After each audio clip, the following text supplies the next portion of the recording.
Hello, I'm Miles Scholl. I'm a mastering engineer and I'm speaking to you today from Abbey Road, and I mastered the Caezar album Time.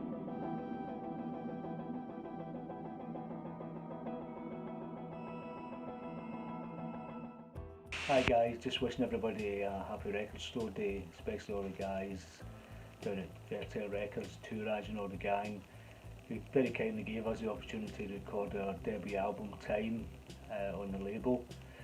And it was half-speed mastered by Miles Scholl down at Abbey Road, and we were invited down to Abbey Road with Miles, and it was a fantastic day out for us, first time we've been in Abbey Road, and it was really a pleasure and a privilege to walk the hallowed halls of the famous building.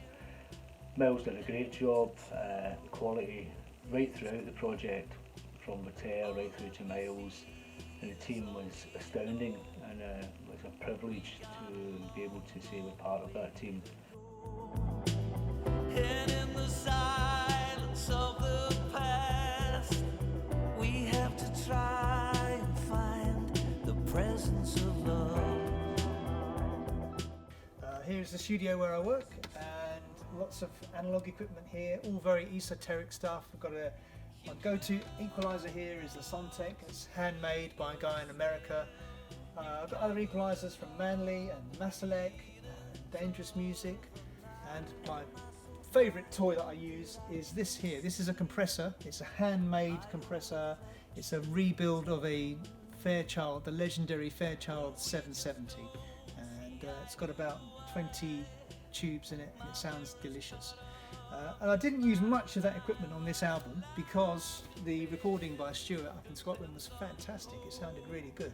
The album was recorded on two 24-track Radar machines synced to a Pro Tools HDX rig. The reason I like Radar for recording is for a digital system it sounds very analogue. For me it's as good as digital recording gets really, and we were going for a very kind of lush hi-fi sounding record, very textured, lots of layers, lots of guitars generating effects all over the place. In terms of cutting the vocals, Jinky Gilmore is an exceptional vocalist, so it's a very simple process, just a vintage Neumann M269 mic into a new 1073 preamp, cut flat, no EQ or compression. It's pretty much everything on the record actually was. This is what you earn. We pray for something up above, but I believe in nothing. These words, the presence of love, came around, and I had to find a way then of describing what the presence of love was in life, you know, for me, and how I saw the presence of love in other people, and that was really how it came about. And once we had it, once we had the initial idea,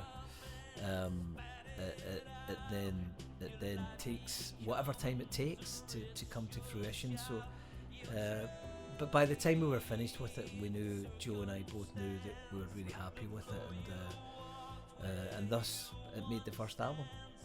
We landed on the shores of life and took our place to embrace the presence of love. The presence of love. I mixed it on this old Euphonic CS2000 desk. It's all analogue, 112 channels, and most of which were used and mixed down because of the sheer amount of effects returns coming back from things like Eventide's harmonizers and the Casti M7 units, and it was mixed back into 2 tracks of the Radar recorder, and then it was done and sent off for mastering. Pretty please, you're asking me to see the presence of love.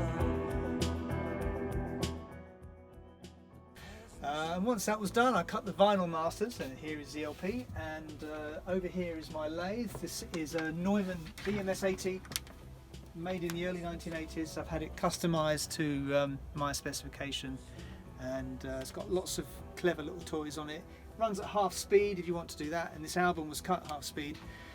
All the wiring for the electronics between the amplifiers here and the cutter head, they're from Vertere. So the lovely cable, and it sounds fantastic. And if you haven't heard this record, I suggest you get it, because it's probably the best album you've never heard.